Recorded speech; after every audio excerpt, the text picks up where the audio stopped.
Ngasisu mahosagumna mayamgidamakta nungairaba Phunga wari ama puduna lakjari. Wari asibu ibirakpana D.N. Khuman.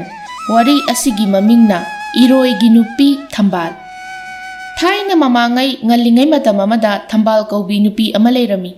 Matamdo Thambal gi chahi asi 13 mapung pharaba matamni. Thambal leita laira kada pokchabi lukhrabi tombi gi amata pokchabi macha nupini. Thambal piklingai dagi hauna umangi sakai samunong sakayaga sanajaba pamjabi amasuni. Asumna Thambalna umangi sakai loinabasi Thambalgi khul adugi miyoi singnadi loinaganu phatte haiduna hek haibiribani. Adubu Thambal kana amatagi wa tadi. Adubu mama tombina hairabadi tadaba laite yadabasu laite. Nongmagi numit amada tombi amadi Thambal mama machado inkolda hauba mangra khara talami. Ngayak talaba matung tombido humang na pungchot lami. Makhwangda kiriba phi adu lokthok humang sing ado taitok-lami. Aduga ngayak pothajai. Matam aduda machanupi Thambalna mamada asumna hairaki. Ima tabro. Ima nahaksi yamna waraba male. Nacha mukta mangra se talake. Ko ima ngayakta pothabi. Mamana imagi bema karino ichana hairibadubo yade isana tanba hairoi ko mangra se phajana tandrabadi hauren yonbada mina leining loi doribani. Adu Thambal imada ising khuzai amata purau adugane phi amaga puthorau. Atanba mangra kharase isana samthorau chocho laururo. Thambal hoi ima nasa lawjarake. Asi hairam laga Thambaldo imungda changkirami. Mamasu mangra amuk tanba horami. Thambal saksangda changlaga ising puldagi ayingba ising khuzai ama kalami. Aduga phi amasu puthoraklaga mamagi manakta laklami. Adugi matung mamada ising ado piraga phi ado laimaida tingthoktuna tharami. Aduga mamana taliba mangra kharado makhutna angamba khara paiduna ingkholgi pukrida purai. Aduga mangra ado chamlami. Chamba loiraga awatpasing ado amuk lawba laklami. Aduga achamba mangra singdo phi aduda thamjai. Aduga chamdriba mangra kharado makhutuna lawkhatlingai mama tombido makhongda mangra taliba yot aduna soibadagi yanchin kirami. Tombido ayo ima haina hairamlaga phamtharai. Aduga makhong ado paisinduna anaba khangjari. Thambalsu mamada ima kaidore haina hanglaga mamagi khutuna pairiba khong aduda yenglai. Matam aduda Thambaldo yamna pakhatna asumna hairi. Ima khongse kaidorage ingakta ngaire ima. Ibema mangra hapliba phi ado khara sigairo onthokpa haibaduni imagi khong ase yot asina khara sokre. Pakhat kanuda ima karisu tawroi. Ado imagi Thambal mangra se kharadi taningbani. Ado ima tanba ngamgani thajadre. Adugane atanba kharase sengna chamtho. Adugane khulgi leirakta thaduna imaga yonminarurasi. Horen numidangi chengmaru ama phawba leitribani. Thambal ima ngasigidi ima pothajaro khongdusu soklabanina horen anaba henjilakani. Aikhoigi khunda yonbabu itomta yolasu kaide atopa khulda yonbasu nate ima. Mamanasu Thambalna hairibado hoi haiduna yarami. Asumna Thambalna mangra singdo sengna chamthoklami. Aduga phi amana kangna taithoklaba matung thumok amata haptuna phi amana kuptuna khungi leirak machinda mangra singdo yonba horaklami. Asumna ngaihaki matung khungi leirak machin yoraki. Aduga phi adu tharaga mangra singdo haidoptuna yonba horami. Tanja atuda umangdagi machi khara sangba Eroi pungkak chawba ama Thambalna mangra yoliba mafam aduda laktuna mangra adubu chaningbagi mawongda yengduna lairami. Thambaldi Eroi ado yenglude lai haibadi khangjai adubu thausarude. Ngaihaki matung khunja ahal anina Thambalgi manakta changlaktuna mangra ado lairami. Aduga ahal ani aduna Thambalda Eroi ase nangi marupla haina hairaki. Matam aduda natte haina mangak ado nomi. Asumna ngaihaki matung amuk khunja ama laktuna mangra ado lairami. Haujikti Thambalgi mangra asi yamsillaktre khara tamak mangairedo. Matang asida Eroi adudi mabuk yamna lamba oibana mangra adu chaba phanglaroidra khanna yengduna lairami. Thambal ꯈꯨꯟꯖꯥ ꯂꯥꯛꯄ ꯎꯕ꯭ꯔꯥ ꯍꯥꯏꯗꯨꯅ ꯌꯦꯡꯂꯛꯄ ꯃꯇꯝꯗꯗꯤ ꯀꯅꯥꯁꯨ ꯂꯥꯛꯄ ꯎꯔꯝꯗꯦ꯫ ꯃꯤ ꯂꯥꯛꯇ꯭ꯔꯕ ꯑꯗꯨꯗ ꯊꯝꯕꯥꯜꯅ ꯏꯔꯣꯏ ꯑꯗꯨꯒꯤ ꯃꯅꯥꯛꯇ ꯆꯪꯗꯨꯅ ꯑꯁꯨꯝꯅ ꯍꯥꯏꯔꯛꯈꯤ, "ꯏꯔꯣꯏ ꯑꯁꯤꯕꯨ ꯎꯃꯪꯗꯒꯤ ꯂꯥꯛꯂꯤꯕ꯭ꯔꯥ? ꯈꯨꯜ ꯑꯁꯤꯗꯗꯤ ꯏꯔꯣꯏ ꯂꯣꯏꯕ ꯀꯅꯥꯁꯨ ꯂꯩꯇꯦꯅ? ꯅꯠꯇ꯭ꯔꯒ ꯃꯍꯥꯛꯀꯤꯁꯦ ꯂꯝꯕꯤ ꯂꯝꯃꯨꯛꯅꯗꯅ ꯃꯐꯝꯁꯤꯗ ꯄꯜꯂꯤꯕ꯭ꯔꯥ? ꯃꯕꯨꯛ ꯑꯁꯤꯁꯨ ꯏꯁꯤꯠ ꯁꯤꯠꯂꯤ, ꯑꯅꯥꯕ ꯏꯔꯣꯏ ꯑꯣꯏꯔꯤꯗ꯭ꯔꯥꯅꯦ? ꯃꯁꯥ ꯑꯁꯤꯁꯨ ꯃꯣꯠꯄꯅ ꯂꯣꯏꯔꯤ, ꯃꯅꯝꯁꯨ ꯅꯝꯊꯤꯕꯅ ꯌꯥꯗ꯭ꯔꯦ꯫ ꯀꯥꯟꯅꯗꯦ, ꯅꯨꯃꯤꯠ ꯇꯥꯗ꯭ꯔꯤꯉꯩꯗ ꯏꯔꯣꯏ ꯑꯁꯦ ꯑꯃꯨꯛꯇ ꯏꯔꯨꯖꯕꯤꯔꯨꯒꯦ." ꯏꯔꯣꯏꯅ ꯃꯤꯔꯣꯜꯗ ꯑꯁꯨꯝꯅ ꯍꯥꯏꯔꯛꯈꯤ, "ꯏꯆꯟ, ꯑꯩ ꯄꯨꯛ ꯌꯥꯝ ꯂꯥꯝꯃꯤ. ꯑꯩ ꯑꯅꯥꯕ ꯏꯔꯣꯏꯁꯨ ꯅꯠꯇꯦ. ꯑꯩꯅ ꯂꯩꯕ ꯎꯃꯪꯗꯣ ꯐꯠꯇꯕ ꯃꯤꯑꯣꯏꯁꯤꯡꯅ ꯂꯃꯩ ꯊꯥꯔꯛꯄꯗ ꯑꯩꯒꯤ ꯏꯃꯥ ꯏꯄꯥꯁꯨ ꯃꯩꯅ ꯆꯥꯛꯇꯨꯅ ꯊꯋꯥꯏ ꯃꯥꯡꯈ꯭ꯔꯦ. ꯑꯩꯁꯨ ꯃꯩꯁꯥ ꯑꯗꯨꯅ ꯍꯦꯟꯈꯤꯕꯅ ꯋꯥꯟꯊꯔꯝꯃꯤ꯫ ꯑꯩꯅ ꯋꯥꯈꯜ ꯇꯥꯔꯛꯄꯗ ꯎꯃꯪ ꯑꯗꯨꯗ ꯏꯇꯣꯝꯇ ꯉꯥꯏꯔꯝꯈꯤ꯫ ꯎꯃꯪ ꯑꯗꯨꯁꯨ ꯂꯃꯩ ꯆꯥꯛꯈꯤꯕ ꯑꯣꯏꯕꯅ ꯆꯥꯅꯤꯡꯉꯥꯏ ꯑꯃꯠꯇ ꯎꯃꯪꯗꯨꯗ ꯂꯩꯍꯧꯗ꯭ꯔꯦ꯫ ꯑꯩꯅ ꯆꯤꯟꯖꯥꯛ ꯊꯤꯕ ꯊꯣꯔꯛꯄꯗ ꯁꯥꯗꯥꯟꯕ ꯈꯔꯅ ꯑꯩꯕు ꯍꯥꯠꯀꯗꯕꯒꯤ ꯇꯥꯟꯅꯔꯛꯄꯗ ꯑꯩꯁꯨ ꯍꯤꯡꯅꯕ ꯆꯦꯜꯂꯛꯄꯅꯤ꯫ ꯑꯩꯅ ꯑꯁꯨꯝ ꯆꯦꯜꯂꯛꯄꯗ ꯅꯍꯥꯛꯅ ꯂꯩꯕ ꯎꯕꯗꯒꯤ ꯅꯅꯥꯛꯇ ꯂꯣꯠꯂꯝꯂꯤꯕꯅꯤ." ꯊꯝꯕꯥꯜ ꯋꯥꯈꯜꯗ ꯑꯁꯨꯝꯅ ꯈꯟꯖꯩ, ꯁꯤꯒꯤ ꯏꯔꯣꯏꯁꯤꯗꯤ ꯃꯤꯔꯣꯜ ꯉꯥꯡꯉꯤꯅ. ꯃꯁꯤꯕꯨ ꯏꯔꯣꯏ ꯑꯁꯦꯡꯕꯔꯥ ꯅꯠꯇ꯭ꯔꯒ ꯂꯥꯏꯒꯤ ꯏꯔꯣꯏ ꯑꯣꯏꯒꯗꯣꯏꯔꯥ? ꯑꯩꯕꯨ ꯃꯪꯂꯅꯦ? ꯑꯁꯨꯝꯅ ꯋꯥꯈꯜꯗ ꯈꯟꯖꯩ꯫ ꯑꯗꯨꯒꯤ ꯃꯇꯨꯡ ꯂꯦꯝꯍꯧꯔꯤꯕ ꯃꯪꯒ꯭ꯔꯥ ꯈꯔꯗꯣ ꯏꯔꯣꯏ ꯑꯗꯨꯗ ꯄꯤꯖꯕꯤꯔꯝꯃꯤ꯫ ꯑꯗꯨꯒ ꯏꯔꯣꯏ ꯑꯗꯨꯕꯨ ꯊꯝꯕꯥꯜꯒꯤ ꯃꯌꯨꯝꯗ ꯄꯨꯔꯛꯈꯤ꯫ ꯃꯌꯨꯝ ꯌꯧꯔꯕꯗ ꯏꯔꯣꯏ ꯑꯗꯣ ꯏꯪꯈꯣꯜꯗ ꯊꯅꯝꯂꯒ ꯊꯝꯕꯥꯜ ꯃꯃꯥꯒꯤ ꯅꯥꯛꯇ ꯆꯪꯂꯛꯇꯨꯅ ꯃꯪꯒ꯭ꯔꯥ ꯌꯣꯜꯂꯨꯕꯒꯤ ꯁꯦꯜ ꯑꯗꯣ ꯄꯤꯔꯝꯃꯤ꯫ ꯑꯗꯨꯒ ꯃꯃꯥꯗ ꯃꯤꯔꯣꯜ ꯉꯥꯡꯕ ꯏꯔꯣꯏ ꯑꯃ ꯊꯦꯡꯅꯗꯨꯅ ꯎꯔꯛꯄꯒꯤ ꯋꯥꯔꯤꯁꯨ ꯂꯤꯔꯝꯃꯤ꯫ ꯃꯃꯥ ꯑꯗꯨꯁꯨ ꯃꯆꯥꯅ ꯍꯥꯏꯔꯤꯕꯗꯣ ꯈꯪꯅꯤꯡꯕꯒꯤ ꯃꯈꯣꯡ ꯑꯗꯣ ꯁꯦꯛꯂꯤ ꯁꯦꯛꯂꯤ ꯃꯄꯥꯟꯗ ꯊꯣꯛꯂꯛꯏ꯫ ꯊꯝꯕꯥꯜꯅ ꯏꯔꯣꯏ ꯑꯗꯨꯗ ꯑꯁꯨꯝꯅ ꯀꯧꯖꯔꯛꯏ, "ꯍꯣ ꯏꯕꯨꯡ ꯏꯔꯣꯏ, ꯂꯥꯛꯑꯣ, ꯁꯤꯗ ꯆꯪꯂꯛꯑꯣ. ꯑꯩꯒꯤ ꯏꯃꯥꯅꯤ. ꯏꯃꯥꯅ ꯏꯕꯨꯡꯕꯨ ꯎꯅꯤꯡꯉꯦ ꯍꯥꯏꯌꯦ." ꯏꯔꯣꯏ ꯑꯗꯨꯁꯨ ꯊꯝꯕꯥꯜꯅ ꯍꯥꯏꯔꯤꯕꯗꯣ ꯇꯥꯕꯗꯒꯤ ꯆꯪꯂꯛꯏ꯫ ꯑꯗꯨꯒ ꯃꯃꯥꯡꯒꯤ ꯃꯈꯣꯡ ꯑꯅꯤ ꯑꯗꯣ ꯀꯨꯟꯗꯨꯅ "ꯏꯃꯥ ꯈꯨꯔꯨꯝꯖꯔꯤ" ꯍꯥꯏꯅ ꯃꯤꯔꯣꯜꯗ ꯍꯥꯏꯔꯛꯈꯤ꯫ ꯇꯣꯝꯕꯤꯗꯤ ꯏꯔꯣꯏꯅ ꯃꯤꯔꯣꯜ ꯉꯥꯡꯂꯛꯄ ꯑꯗꯨꯗ ꯈꯪꯄ꯭ꯔꯦꯛ ꯈꯪꯗꯨꯅ ꯃꯈꯣꯡ ꯅꯥꯔꯤ ꯍꯥꯏꯕꯒ ꯀꯥꯎꯕ ꯃꯈꯩ ꯏꯃꯨꯡꯗ ꯀꯟꯅ ꯆꯦꯟꯁꯤꯟꯈꯤ꯫ ꯊꯝꯕꯥꯜꯅ, "ꯑꯁ, ꯑꯩꯒꯤ ꯏꯃꯥꯁꯤꯗꯤꯕ ꯑꯃꯨꯛ ꯀꯤꯈ꯭ꯔ ꯃꯥꯜꯂꯦꯕ. ꯏꯕꯨꯡ ꯏꯔꯣꯏ, ꯁꯤꯗ ꯉꯥꯏꯍꯥꯛꯇ ꯂꯩꯔꯝꯃꯨꯀꯣ. ꯏꯃꯥꯁꯦ ꯑꯃꯨꯛꯇ ꯊꯦꯝꯂꯨꯈꯤꯒꯦ, ꯑꯗꯨꯒ ꯑꯃꯨꯛ ꯄꯨꯊꯣꯔꯛꯀꯦ. ꯀꯨꯏꯔꯣꯏ, ꯉꯥꯏꯍꯥꯛꯇ ꯂꯩꯔꯝꯃꯨꯀꯣ." ꯑꯁꯤ ꯍꯥꯏꯔꯝꯂꯒ ꯊꯝꯕꯥꯜ ꯏꯃꯨꯡꯗ ꯃꯃꯥꯕꯨ ꯀꯧꯊꯣꯛꯄ ꯑꯃꯨꯛ ꯆꯪꯈꯤꯔꯝꯃꯤ꯫ ꯊꯝꯕꯥꯜ ꯍꯦꯛ ꯆꯪꯈꯤꯕꯒ ꯏꯔꯣꯏ ꯑꯗꯣ ꯑꯁꯨꯝꯅ ꯈꯟꯖꯍꯧꯔꯤ, "ꯀꯔꯤꯅꯣ ꯃꯈꯣꯏꯅ ꯑꯩꯕꯨ ꯀꯤꯔꯤꯕꯁꯤꯕꯣ? ꯑꯩꯅ ꯃꯤꯔꯣꯜ ꯉꯥꯡꯕ ꯁꯤꯗ ꯀꯤꯔꯤꯕ ꯍꯥꯏꯕꯗꯨꯔꯥ? ꯑꯗꯨꯕꯨꯗꯤ ꯀꯤꯐꯝ ꯊꯣꯛꯏ. ꯏꯔꯣꯏꯅ ꯃꯤꯔꯣꯜ ꯉꯥꯡꯕ ꯍꯧꯅꯗꯦ. ꯑꯗꯨꯕꯨ ꯑꯩꯗꯤ ꯏꯔꯣꯏ ꯑꯣꯏꯔꯕꯁꯨ ꯑꯩꯕꯨ ꯄꯣꯛꯄꯤ ꯏꯃꯥ ꯏꯄꯥꯗꯣ ꯃꯈꯣꯏꯒꯨꯝꯕ ꯇꯥꯏꯕꯪ ꯃꯤꯅꯤ."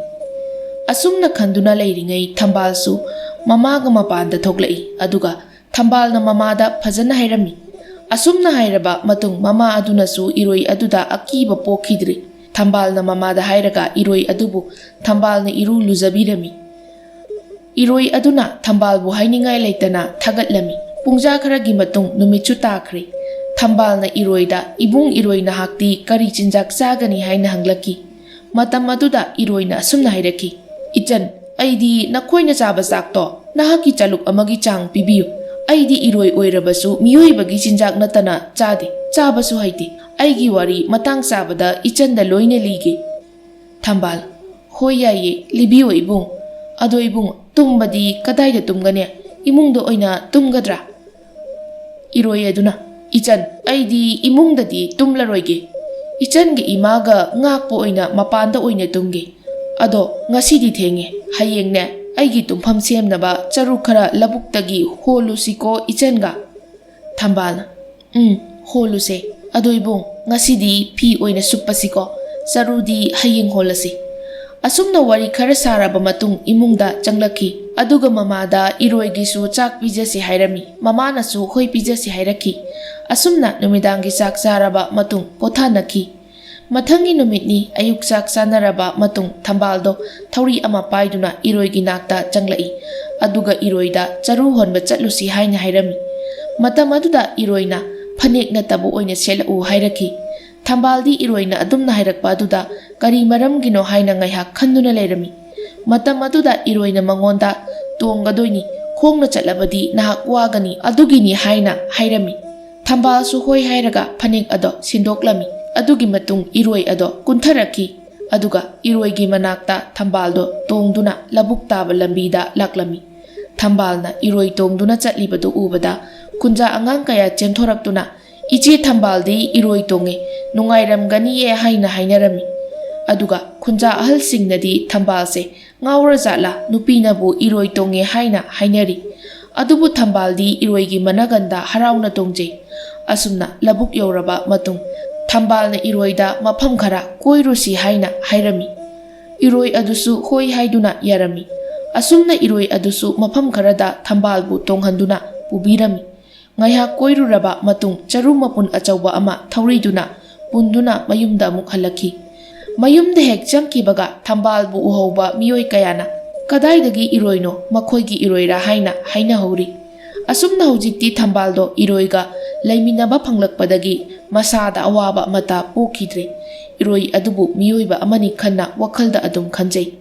Asumna sahi khara haujinkirami. Hojikti Thambal leisabi mapung phare adubu eroida tongbadi adumak tongli. Nongmagi numitni Thambal phi khara sunaba sem sari. Matam aduda eroina ichan phi sugadoira haina hanglaki. Thambal nasu hoi haiduna hairami. Adugi matung eroido kunduna laikirami. Eroina kullibado Thambal nasu wakhal tajai. Phi mayamdu nambo poraga eroida tongkhatli aduga turel tamna laklami. Kunja mayam adudi miwa ngangba handri. Kunja nupi kharana Thambalna eroi tongduna chatkiba uraga asumna hayauri. Haima haima ngamkhreda ko masigi leisabi eroi tongbise mamai ase leisabi phara phauba ikaiba haibado machet amata phauba khangdeba. Amana amu hoinya adubudi mama lukrabigi machani dana lukrabigi machanabu kari jugo chaba thabakpu tawrakadorige. Asumna haina hori amaromda eroiduna Thambalda asumna hairi. Ichan aingonda tongaga chatpasi nungaibra. Thambal nungaye ado ibung nangdi wadra waramdaw male ai kummage khongna lake. Yade ichan wahanba yade adum tongo. Ado horen ichan na phi suringai ibungna nongma kona lige haikiba warido libirage ko. Hoyaye ibung libiyo. Ado ibung aidi yamna ngai haujikchu ngai ibungna mirol ngangbasida. Asumna wari saduna laklingai sawom ahumna makhoigi mamangda thalaki. Eroi adudi kibana mamai lege tawrami. Matam aduda Thambalna eroida kiganu. Makhoi singasi aiga loina tinai ai kumge haina hairaki. Eroi adusu kina kumlami. Aduga Thambal kumtharaki. Thambal sawom sing adugi manakta changduna phamthajai. Matam aduda sawom sing aduna manam sut namlaki. Adugi matung Thambalgi nakta kuntharaki. Eroi adudi ngakpana khamthenglami. Asumna Thambaldo eroida amuk tongduna turel tamna laki. Sawom sing adusu Thambalgi tung inaraki. Asumna turel yaurabada phi mayamdo nungpak amada suba horaki. Thambalna phi suringai eroi adusu Thambalgi manakta kullaga wari liba horaki. Eroina ichan ai ase eroi oirabasu mirol khanglibase maramdo haigeko ichanna ngaklibado ngaktanaba. Hoi haibiro ibung ibungi warido libiro. Ichan ai pupokpi ima pabungdo nakhoigumba miyoibani. Ai ase ima amadi pabung makhoi anigi amata pokchaba machanupani. Aina sagi mapokta pokliba ase khoyumlai amagi chairakta chaibi jaitheng phangkibani haibiki ima ipa anina. Aina karamba chairakno hanglubada imana mirolingai matamda aigi pabungna umangdagi saji ama hatuna yumda puraki hai. Aduga saji ado thongduna chaki hai. Maram adugini aina ngasi eroigi mapokta poklibase. Ibung sajido laigi saji oibagiro natraga karigino. Ichan nahak khangdabra. Ibung haige ngasidagi khanghauroko. Nupi amana mirolingai matamda sa uchek hatuna chaba yade. Thawai panba amata chaba yade. Yamna luba tanphamniko. Karigumba hatuna charurabadi naupuriba angangdo poklakpada awabagi masak oi hai. Adubu aidi miyoi pok phangkhidre. Sagi mapok oina phangjari.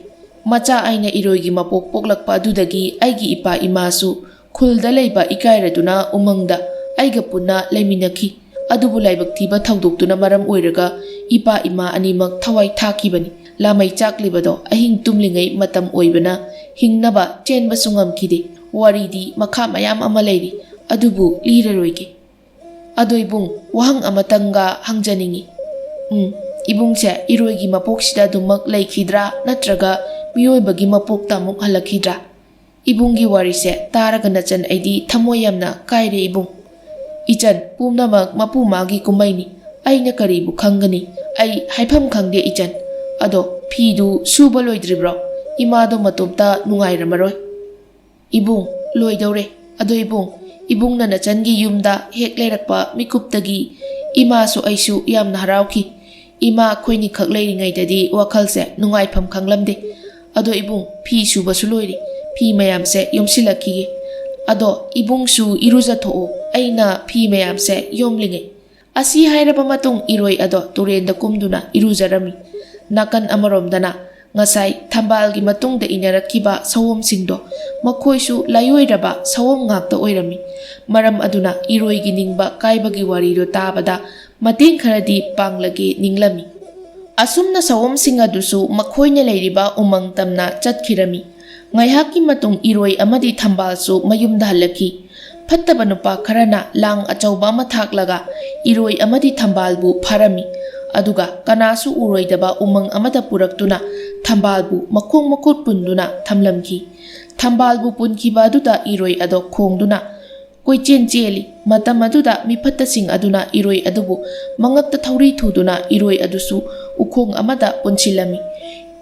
ꯑꯗꯨꯕꯨ ꯏꯔꯣꯏ ꯈꯣꯡꯕꯗꯤ ꯂꯦꯞꯇꯦ. ꯃꯤꯔꯣꯜꯗ ꯍꯥꯏꯔꯕꯗꯤ ꯃꯤꯐꯠꯇꯁꯤꯡ ꯑꯗꯨꯅ ꯈꯪꯈ꯭ꯔꯅꯤ, ꯍꯥꯠꯈꯤꯕꯁꯨ ꯌꯥꯏ ꯈꯟꯅ ꯃꯤꯔꯣꯜ ꯍꯥꯏꯗꯕꯅꯤ. ꯊꯥꯡꯁꯥꯡ ꯄꯥꯏꯕ ꯅꯨꯄꯥ ꯑꯃꯅ ꯏꯔꯣꯏꯒꯤ ꯃꯅꯥꯛꯇ ꯆꯪꯉꯤ. ꯑꯗꯨꯒ ꯑꯁꯨꯝꯅ ꯎꯁꯤꯠꯇꯅ ꯍꯥꯏꯔꯝꯃꯤ. ꯃꯁꯤꯒꯤ ꯏꯔꯣꯏꯁꯤꯗꯤ ꯌꯥꯝꯅ ꯁꯤꯡꯕ ꯏꯔꯣꯏꯅꯤꯗꯅ. ꯃꯥꯒꯤ ꯃꯄꯨꯁꯤ ꯐꯥꯕꯁꯤꯗ ꯅꯨꯡꯉꯥꯏꯇ꯭ꯔꯗꯨꯅ ꯈꯣꯡꯂꯤꯕꯁꯤ ꯌꯦꯡꯉꯨꯅꯦ ꯅꯣꯏꯕꯣ. ꯅꯨꯡꯁꯤꯗ꯭ꯔꯣ ꯏꯔꯣꯏꯒꯤ ꯃꯇꯧꯁꯦ? ꯍꯦ ꯏꯔꯣꯏ, ꯅꯪꯕꯨꯗꯤ ꯍꯥꯠꯄꯤꯈꯤꯔꯣꯏ. ꯑꯩꯈꯣꯏꯒꯤ ꯃꯤꯅꯥꯏ ꯑꯣꯏꯈꯤꯗ ꯋꯥꯠꯂꯤ. ꯑꯗꯨꯕꯨ ꯅꯪꯒꯤ ꯃꯄꯨ ꯑꯁꯤꯗꯤ ꯑꯩꯈꯣꯏꯒꯤ. ꯏꯔꯣꯏ ꯑꯗꯣ ꯁꯥꯎꯕꯅ ꯂꯣꯏꯔꯝꯃꯤ. ꯑꯗꯨꯕు ꯀꯔꯤꯁꯨ ꯇꯧꯕ ꯉꯝꯖꯗꯦ. ꯅꯨꯄꯥ ꯑꯃꯅ ꯑꯃꯨꯛ ꯊꯝꯕꯥꯜꯒꯤ ꯅꯥꯛꯇ ꯆꯪꯗꯨꯅ ꯇꯨꯀꯠꯆꯕ ꯋꯥꯍꯩ ꯋꯥꯇꯥ ꯁꯤꯖꯤꯟꯅꯕ ꯍꯧꯔꯛꯈꯤ. ꯃꯇꯝ ꯑꯗꯨꯗ ꯊꯝꯕꯥꯜꯅ ꯅꯨꯄꯥꯗꯨꯒꯤ ꯃꯃꯥꯏꯗ ꯃꯇꯤꯟ ꯁꯤꯠꯆꯤꯜꯂꯝꯃꯤ. ꯅꯨꯄꯥꯗꯨꯅ ꯁꯥꯎꯅ ꯊꯝꯕꯥꯜꯒꯤ ꯃꯆꯤꯟꯕꯥꯜ ꯑꯗꯨꯗ ꯊꯥꯖꯤꯜꯂꯝꯃꯤ. ꯊꯝꯕꯥꯜ ꯍꯧꯖꯤꯛꯇꯤ ꯃꯆꯤꯟ ꯑꯗꯣ ꯏꯅ ꯄꯨꯡꯉꯥꯡ ꯉꯥꯡꯂꯝꯃꯤ. ꯑꯗꯨꯒ ꯀꯞꯄꯁꯨ ꯌꯥꯝꯅ ꯀꯞꯂꯝꯃꯤ. ꯊꯝꯕꯥꯜꯅ ꯀꯞꯄ ꯎꯔꯒ ꯐꯠꯇꯕ ꯅꯨꯄꯥꯁꯤꯡꯗꯣ ꯊꯝꯕꯥꯜꯗ ꯀꯔꯦꯝꯅꯅ ꯅꯣꯛꯁꯤꯟꯕꯤꯔꯝꯃꯤ. ꯊꯝꯕꯥꯜ ꯍꯥꯏꯐꯝ ꯈꯪꯗꯅ ꯋꯥꯖꯩ. ꯑꯗꯨꯒ ꯑꯁꯨꯝꯅꯁꯨ ꯈꯜꯂꯤ, ꯀꯅꯥꯒꯨꯝꯕ ꯑꯃ ꯂꯥꯛꯇꯨꯅ ꯀꯟꯕꯤꯔꯕꯗꯤ ꯍꯥꯏꯅ. ꯑꯗꯨꯕꯨ ꯃꯇꯥꯡ ꯑꯗꯨꯗꯗꯤ ꯀꯅꯥ ꯑꯃꯠꯇꯁꯨ ꯂꯥꯛꯈꯤꯗꯦ. ꯅꯨꯄꯥꯁꯤꯡ ꯑꯗꯨꯅ ꯊꯝꯕꯥꯜꯒꯤ ꯅꯥꯛꯇ ꯇꯞꯅ ꯇꯞꯅ ꯑꯁꯨꯝ ꯆꯪꯂꯛꯈꯤ. ꯃꯇꯝ ꯑꯗꯨꯗ ꯏꯔꯣꯏ ꯑꯗꯣ ꯑꯔꯩꯕ ꯄꯥꯡꯒꯜ ꯐꯨꯗꯣꯛꯇꯨꯅ ꯊꯧꯔꯤ ꯑꯗꯣ ꯊꯗꯠꯂꯝꯃꯤ. ꯑꯗꯨꯒ ꯅꯨꯄꯥꯁꯤꯡꯗꯣ ꯇꯥꯟꯅ ꯇꯥꯟꯅꯗꯨꯅ ꯋꯥꯏꯔꯝꯃꯤ. ꯃꯈꯣꯏꯁꯤꯡ ꯑꯗꯨꯁꯨ ꯀꯣꯏꯆꯦꯟ ꯆꯦꯟꯗꯨꯅ ꯈꯥꯡꯖꯩ. ꯇꯥꯟꯖꯥ ꯑꯗꯨꯗ ꯊꯥꯡ ꯄꯥꯏꯕ ꯅꯨꯄꯥ ꯑꯗꯨꯅ ꯏꯔꯣꯏ ꯑꯗꯨꯒꯤ ꯃꯐꯥꯏꯒꯟꯗ ꯊꯥꯡ ꯑꯗꯨꯅ ꯌꯨꯡꯂꯝꯃꯤ. ꯏꯔꯣꯏꯗ ꯊꯥꯡ ꯌꯨꯡꯈꯤꯕ ꯑꯗꯨꯗ ꯊꯝꯕꯥꯜꯗꯣ ꯀꯟꯅ ꯂꯥꯎꯔꯛꯈꯤ. ꯃꯇꯝ ꯑꯗꯨꯗ ꯎꯃꯪꯒꯤ ꯁꯥ ꯀꯩ, ꯁꯥꯃꯨ ꯅꯣꯡꯁꯥ, ꯁꯑꯣꯝ, ꯑꯔꯩꯕ ꯁꯥ ꯃꯈꯩ ꯊꯝꯕꯥꯜꯒꯤ ꯅꯥꯛꯇ ꯆꯦꯜꯂꯛꯂꯝꯃꯤ. ꯊꯝꯕꯥꯜꯒꯤ ꯃꯅꯥꯛ ꯌꯧꯔꯕꯗ ꯁꯥ ꯃꯌꯥꯝ ꯑꯗꯨꯅ ꯐꯠꯇꯕ ꯃꯈꯣꯏꯁꯤꯡꯗꯣ ꯇꯥꯟꯅ ꯇꯥꯟꯅꯗꯨꯅ ꯆꯤꯛꯂꯝꯃꯤ. ꯑꯗꯨꯒ ꯁꯥ ꯃꯌꯥꯝꯗꯨꯒꯤ ꯃꯆꯤꯟꯖꯥꯛ ꯑꯣꯏꯈꯤꯔꯝꯃꯤ. ꯊꯝꯕꯥꯜꯅ ꯁꯥ ꯃꯌꯥꯝ ꯑꯗꯨꯗ ꯅꯥꯟꯕꯤꯔꯗꯨꯅ ꯊꯥꯒꯠ ꯋꯥꯍꯩ ꯍꯥꯏꯔꯝꯃꯤ. ꯑꯗꯨꯒꯤ ꯃꯇꯨꯡ ꯏꯔꯣꯏꯒꯤ ꯃꯅꯥꯛꯇ ꯐꯝꯊꯗꯨꯅ ꯏꯔꯣꯏꯒꯤ ꯑꯅꯥꯕ ꯑꯗꯨꯕꯨ ꯊꯝꯕꯥꯜꯅ ꯏꯜꯂꯤꯕ ꯐꯤ ꯑꯗꯨꯅ ꯌꯦꯠꯁꯤꯜꯂꯝꯃꯤ. ꯑꯗꯨꯒꯤ ꯃꯇꯨꯡ ꯏꯔꯣꯏ ꯑꯅꯥꯕ ꯆꯩꯅꯥꯗꯣ ꯈꯪꯖꯤꯜꯂꯒ ꯊꯝꯕꯥꯜꯕꯨ ꯇꯣꯡꯍꯟꯗꯨꯅ ꯃꯌꯨꯝꯗ ꯍꯜꯂꯛꯈꯤ. ꯃꯌꯨꯝ ꯌꯧꯕ ꯃꯇꯝꯗꯗꯤ ꯅꯨꯃꯤꯠ ꯄꯨꯡꯇꯥ ꯇꯥꯔꯒ ꯂꯩꯔꯝꯃꯤ. ꯃꯃꯥ ꯊꯣꯛꯂꯛꯇꯨꯅ ꯃꯆꯥꯗ ꯀꯔꯤꯒꯤ ꯊꯦꯡꯂꯛꯂꯤꯕꯅꯣ ꯍꯥꯏꯅ ꯍꯪꯂꯝꯃꯤ. ꯃꯇꯝ ꯑꯗꯨꯗ ꯊꯝꯕꯥꯜꯅ ꯊꯣꯛꯈꯤꯕ ꯄꯨꯝꯕꯗꯣ ꯃꯃꯥꯗ ꯋꯥꯔꯤ ꯑꯣꯏꯅ ꯂꯤꯗꯨꯅ ꯇꯝꯖꯩ. ꯃꯃꯥ ꯑꯗꯨꯗꯤ ꯄꯥꯈꯠꯄꯅ ꯃꯆꯥꯒꯤ ꯃꯁꯥꯗ ꯅꯥꯟꯊꯕꯤꯔꯝꯃꯤ. ꯑꯗꯨꯒ ꯊꯝꯕꯥꯜꯅ ꯃꯃꯥꯗ ꯏꯔꯣꯏ ꯁꯣꯛꯈꯤꯕꯒꯤ ꯋꯥꯔꯤꯁꯨ ꯂꯤꯕꯤꯔꯝꯃꯤ. ꯑꯗꯨꯒꯤ ꯃꯇꯨꯡ ꯃꯃꯥꯅ ꯆꯐꯨ ꯑꯃ ꯄꯨꯊꯣꯔꯛꯇꯨꯅ ꯏꯁꯤꯡ ꯂꯨꯝꯂꯝꯃꯤ. ꯑꯗꯨꯒ ꯏꯔꯣꯏꯒꯤ ꯑꯁꯣꯛꯄ ꯃꯐꯝꯁꯤꯡ ꯑꯗꯣ ꯅꯤꯡꯊꯤꯅ ꯆꯥꯝꯊꯣꯛꯂꯒ ꯍꯤꯗꯥꯛ ꯇꯩꯕꯤꯔꯝꯃꯤ. ꯏꯔꯣꯏ ꯑꯗꯣ ꯃꯕꯨꯛꯅꯤꯡ ꯅꯨꯡꯁꯤꯗꯨꯅ ꯀꯞꯆꯩ. ꯃꯇꯝ ꯑꯗꯨꯗ ꯊꯝꯕꯥꯜ ꯑꯃꯗꯤ ꯃꯃꯥꯅ ꯀꯞꯀꯅꯨ ꯍꯥꯏꯅ ꯊꯦꯝꯕꯤꯔꯝꯃꯤ. ꯑꯁꯨꯝꯅꯃꯇꯝ ꯈꯔ ꯑꯃꯁꯨ ꯍꯧꯖꯤꯟꯈꯤꯔꯝꯃꯤ. ꯍꯧꯖꯤꯛꯇꯤ ꯊꯝꯕꯥꯜ ꯋꯥꯈꯜ ꯌꯥꯝꯅ ꯋꯥꯕ ꯍꯥꯏꯕꯗꯣ ꯑꯣꯏꯔꯛꯈꯤ. ꯅꯨꯄꯥ ꯈꯨꯗꯤꯡꯅ ꯊꯝꯕꯥꯜꯕꯨ ꯄꯥꯝꯅꯔꯛꯈꯤ. ꯑꯗꯨꯕꯨ ꯊꯝꯕꯥꯜꯅꯗꯤ ꯁꯨꯡꯄꯥꯝ ꯄꯥꯝꯂꯝꯗꯦ. ꯊꯝꯕꯥꯜꯅ ꯄꯥꯝꯗꯕ ꯑꯁꯤꯅ ꯃꯔꯝ ꯑꯣꯏꯔꯒ ꯅꯨꯄꯥ ꯀꯌꯥꯅ ꯊꯝꯕꯥꯜꯕꯨ ꯐꯥꯅꯕ ꯍꯣꯠꯅꯔꯛꯈꯤ. ꯄꯨꯝꯅꯃꯛ ꯑꯁꯤ ꯃꯃꯥꯅꯁꯨ ꯈꯪꯂꯤꯕꯅꯤ. ꯑꯁꯨꯝꯅ ꯅꯣꯡꯃꯁꯨ ꯊꯝꯕꯥꯜꯅ ꯃꯄꯥꯟꯗ ꯌꯨꯝꯒꯤ ꯊꯕꯛ ꯇꯧꯔꯤꯉꯩ ꯅꯨꯄా ꯈꯔꯅ ꯊꯝꯕꯥꯜꯕꯨ ꯐꯥꯅꯕ ꯍꯣꯠꯅꯔꯛꯈꯤ. ꯑꯗꯨꯕు ꯏꯔꯣꯏ ꯑꯗꯨꯅ ꯅꯨꯄꯥꯁꯤꯡ ꯑꯗꯨꯕు ꯇꯥꯟꯅ ꯇꯥꯟꯅꯗꯨꯅ ꯋꯥꯏꯔꯝꯈꯤ. ꯑꯁꯨꯝꯅ ꯈꯨꯗꯣꯡ ꯊꯤꯒꯗꯧꯕ ꯀꯌꯥꯗꯒꯤ ꯏꯔꯣꯏ ꯑꯗꯨꯅ ꯀꯟꯕꯤꯔꯛꯈꯤ. ꯅꯣꯡꯃꯒꯤ ꯅꯨꯃꯤꯗꯥꯡ ꯑꯃꯗ ꯊꯝꯕꯥꯜꯅ ꯃꯃꯥꯗ ꯑꯁꯨꯝꯅ ꯍꯥꯏꯔꯝꯃꯤ. ꯏꯃꯥ, ꯉꯁꯤꯗꯤ ꯅꯆꯥ ꯋꯥ ꯑꯃꯇ ꯍꯧꯗꯣꯛꯆꯒꯦ. Mamana, imagi bema, kari wano, ichana hainingli ba adubo, imada hayu. Ima, ategi nate, ay yung palagi leple. Natrabadi ay gipunsi siya, awaba soydana tarak bayana layri. Ima nati kanglam dabaya. Imagi bema, ima su wakalse wari bani, isagi kanbada. Adu Thambal, nahak na yung palagi hayri basibu, nupado, kaday dagino, isaga hana kangnaba misaklo. Ima, nasaloy na haydok jage. Aduga imana nasagi wapam ase, yabidabasu tawganu. Karigumba imana yadrabadi nasa aigi punsi ase, hingbangam laroy. Imagi bema, koythoktana hayrodana, imana isagi apambada karisu athingba piroyne. Ima, aina yung pangadauriba nupado, ay koyda layriba Eroi asidani. Mamana, ha, kari haiba, Eroi asida haiba, adubu haunaba thabaklo, imagi bema. Ima, haunadaba ay khangde. Aigi thawai ase ibung asina kanbirakhibani. Imana yumda laitringai nupana hakayana laktuna aibu phanabu hotnaki. Adubu ibung asina adum kanbikhibani. Ima, ai mahaka luhongjarage. Aduga ima, ibung ase mahaku bokpiramba mama mapado aikhoigumba miyoibani. Ima, ibung na engonda wari pumba libire. Ibung na Eroigi mapokta poklibase. Mahaki mamana mirolingai, mahaki pabungna saji hatluba aduna maram oiraga, ibungna Eroi oina pokhibani hai. Mahak Eroigi mapokta oijarabasu, nasanadi mahakbu miyoiba amagum khanjai. Mahak ase aigidi ishorgumbani ima. Mamasu Thambalgi wafam aduda ngayhak khanduna leirami, aduga nokphet tawraga asumna Thambalda hairaki. Hoi dahi, asinadum hena phare. Imaga isagasu lapnararoi. Punna layminaba panglani, matamsigi fattaba nupada yung pandawgi sarukpudi. Adoy bema, nakoy ani karamna luhongsige, miyam khangna luhonglurabadi ima isase ngawi hainakrani. Thambal, ima adugibu karisu khaluno, yumgi laida sengna khurumduna haijagani. Adugi matung imada amuk naya nupa aikhoy anina khurumlaga loirasibu. Mamana, oo, hoyne, chummine, phare. Adudi ngasi se numit chupai, ngasi hekta luhonglage yarabroi chabo. Ima, nasagidi yare, adu ibungdo amukta kaurake, aduga ima aikhui anina yana bahainarase ibungda. Asi hainaraba matung Eroi adubu Thambalna imungda kausinduna, mamagi manakta lepminarami. Matam aduda mamana Eroida. Isa Nupi Thambal si, ngasidagi nangonda thazarabani, ngasidagi nahaki loinabi oiro haina hairaki. Eroi ado matam aduda kumbam khangda ia tawduna leije. Thambal na amuk Eroi aduda kutlunaduna yabiyu natrabadi aigi punsi kuine hingba phanglaroi hairaki. Eroi adunasu Thambalgi wafamdo harauna yaningna yaki. Asumna yanarabada Eroi amadi Thambal luhongkirami. Asumna numit asidagi Thambal mau amu oibagi chap chaba phijet ado setki. Khunja mayamna Thambalbu uraga ngaknabasu yauri. Thambal si kanaga luhongkragi haina hangnabasu yauri. Adubu kanaga hongkibano haibadi khanglamde. Khangningba khunja kharana Thambalgi mamada hanglami. Mamanasu asengbado hairami. Khunja mayamnasu mama masasi ngaura male haina noknabiki. Asumna sahi amamuk haukraba matungni Eroi amadi Thambal labukta laktuna peruk kengoi heklami. Aduga sandhya matamda mayumda karaki. Asumna nong ninigi matung numidang ama layoiraba sawum ahum aduga saji angauba phajaba amaga makhoi mari Thambalgi khulda laklami. Khunja kharanadi sawum amadi saji angauba uki. Makhoi mari bu uruba khunja kharadi kibana mayumda chenchin kirami. Asumna Thambalgi mayum yoraba matung thong ado makhutna kholaki. Thambalna kana no haina hairaga thong ado hangdoklami. Matam aduda sawum ahum amadi sajina lairibadu ubadagi Thambalna imungda kaushinjai. Matam aduda Thambalgi mamana yamna kina asumna hairaki. Imagi bema karino nahakna tawribadubo nangbu kari amata he kidabra haiba.